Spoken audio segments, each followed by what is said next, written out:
देखिए 36 नंबर प्रश्न पर ध्यान दीजिए। ये भी है भूतकालीन समायोजन, यानी भूतलक्षी प्रभाव को ठीक करना है। क्या है बात कि इसमें जो गलती है वो है आहरण पर ब्याज लगाना छूट गया।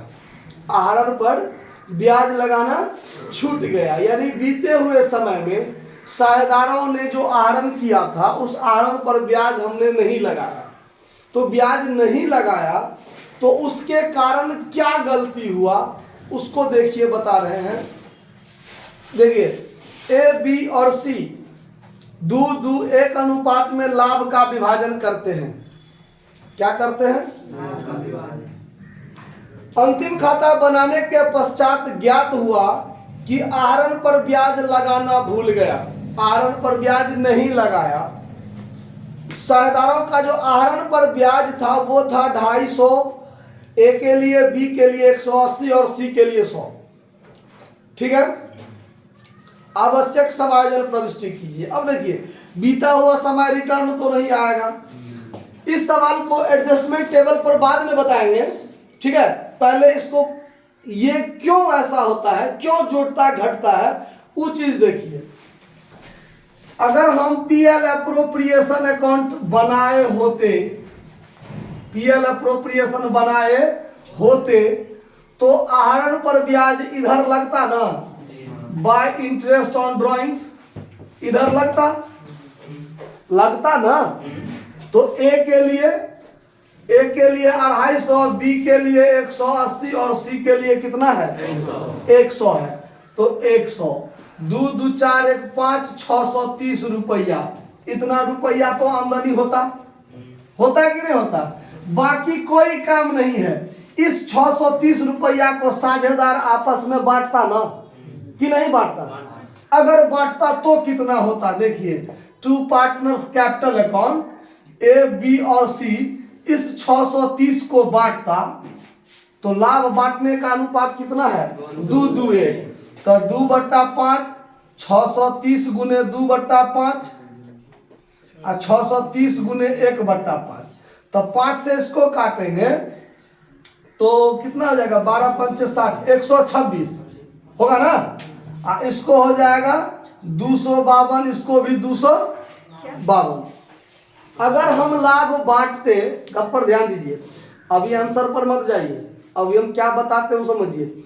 एडजस्टमेंट टेबल में तो हम लोगों को खाली जो है सो इफेक्टेड अमाउंट को ना दिखाना है। ये इफेक्टेड अमाउंट का लफड़ा कहां से उत्पन्न होता है वो बता रहे हैं। हमने इंटरेस्ट ऑन ड्रॉइंग्स नहीं लगाया, गलती किया ना। अगर मैं लगाता तो इतना लगाता, और ये 630 जो लाभ होता उस 630 को अगर साझेदार के बीच बांटते तो 252 और 126 इतना होता कि नहीं होता? बांटे कितना नहीं होगा? 530 जोड़ के कितना होगा? 530 होगा। 2 2 4 1 530, वेरी गुड, 530। तो यहां अगर हम बांटेंगे तो कितना होगा? 530। चलिए सही है आप ही लोग का बात, 530। तो अगर ये 530 पार्टनर्स कैपिटल अकाउंट में लाभ बटाएगा ना कि नहीं बटाएगा? तो यहां पर 530 आप ही लोग का बात, ये मिटा दीजिए। चलिए आप ही लोग का बात है ना। अब ये 530 को अगर साझेदारों के बीच में यदि हम बांटेंगे तो बांट के कितना होगा? सो देखिए, तो बांट कर होगा आपको कितना? 106 है, 106 तो 212 यही होगा ना। 212 और 106 यही होगा। अच्छा, अब यहां पर यह बात पर ध्यान दीजिए कि हमने आहरण पर ब्याज नहीं दिया।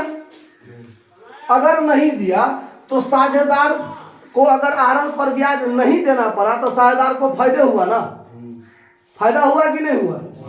नहीं दिया तो भी फायदा हुआ, अगर देता तो भी फायदा होता, अगर देता तो भी फायदा होता कि नहीं होता? अच्छा, नहीं दिया तो भी फायदा और दिया तो भी फायदा, दोनों परिस्थिति में फायदा। लेकिन नहीं दिया तो 250 फायदा, अगर देता तो 212 फायदा। नहीं दिया तो ज्यादा फायदा हो गया ना, अगर देता तो कम फायदा होता ना। तो गलती के कारण इसको ज्यादा फायदा हो गया है, तो जितना ज्यादा हो गया उतना उसमें से क्या कर लेंगे, ले लेंगे, तब ना सही होगा काम। आया बात समझ में। वैसे ही बी को गलती से 180 फायदा हो चुका है, लेकिन अगर सही में काम करते तो इसको 212 फायदा होता, तो इसको बाकी और जितना फायदा सही में होना चाहिए उतना उसको पुरा के देंगे ना।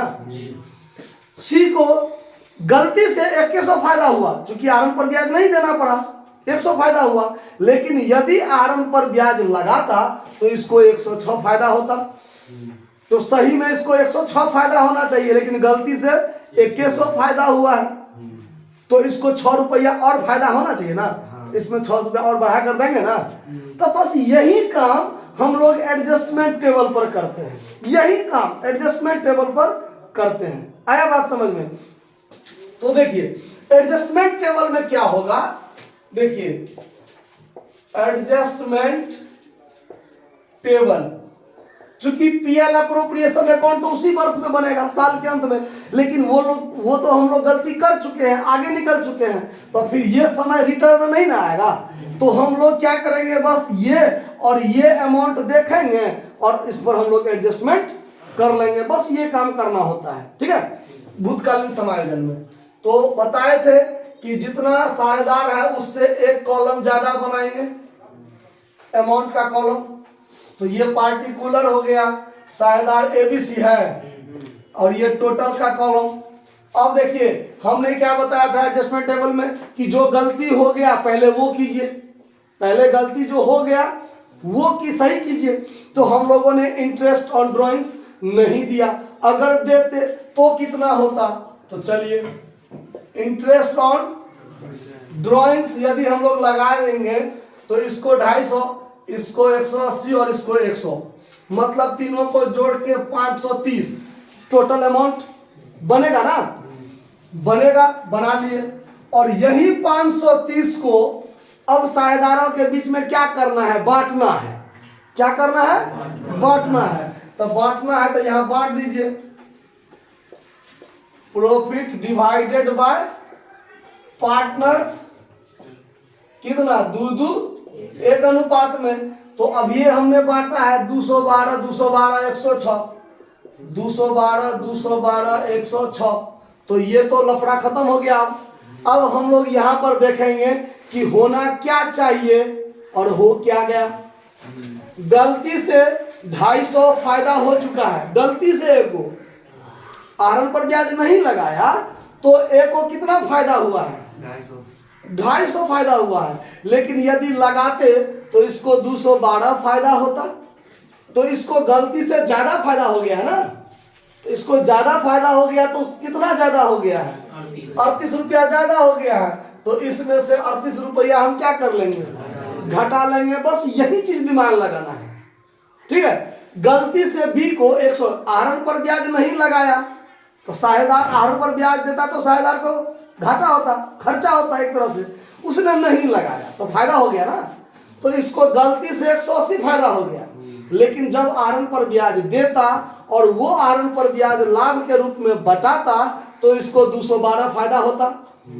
तो गलती से इसको कम फायदा हुआ है और सही में इसको ज्यादा फायदा होना चाहिए। तो कितना ज्यादा फायदा होना चाहिए, 32 रुपया। तो इसमें जोड़ देंगे 32 रुपया। इसको आरंभ पर ब्याज नहीं लगाने के कारण गलती से 2100 फायदा हुआ है ना, लेकिन अगर आरंभ पर ब्याज लगाता तो इसको 106 रुपया फायदा होता। तो इसको 6 रुपया और मिलना चाहिए, इसमें भी प्लस कर देंगे 6 रुपया। समझ गए बात, कोई दिक्कत। अब देखिए तो ए वाला का पूंजी घटेगा तो डीआर से, और इस वाला का पूंजी बढ़ेगा तो क्रेडिट से बढ़ेगा। आपका जो इफेक्टेड अमाउंट है वो इफेक्टेड अमाउंट 38, 32, 6 जितना घटा उतना ही ना बढ़ रहा है, बस हो गया। अब यहां पर बनाएंगे एडजस्टमेंट टेबल, एडजस्टमेंट टेबल नहीं एंट्री। ठीक है, तो जिसका पूंजी घटेगा, अब देखिए इस सब टाइप में आपको कहीं कहीं फंसाने वाला एक बात क्या दे देगा, तो सवाल में कह देगा कि साझेदार का पूंजी अस्थाई है। साझेदार का पूंजी क्या है? तो अगर अस्थाई पूंजी होगा तो एंट्री बनाते समय कैपिटल अकाउंट का प्रयोग नहीं करेंगे। क्यों? तो सारा लफड़ा करेंट अकाउंट के माध्यम से होता है अस्थाई के स्थिति में। तो यहाँ पर देखिए अस्थाई शब्द का कहीं कोई जिक्र नहीं ना है, तो कैपिटल अकाउंट के माध्यम से होगा। तो यहाँ पर A's capital account DR, A's capital account 38 रुपया, और टू बीज कैपिटल अकाउंट और टू सीज कैपिटल अकाउंट, यहाँ 32 और यहाँ 6 हो गया 39। नरेशन लिख देंगे being affected amount adjusted bye partners capital account. Partners यानी जो प्रभावित राशि थी वो साझेदार के पूंजी खाता के माध्यम से क्या कर लिया गया, समायोजित कर लिया गया। समझ में आ गया बात? कहीं कोई दिक्कत? नोट कर लीजिए।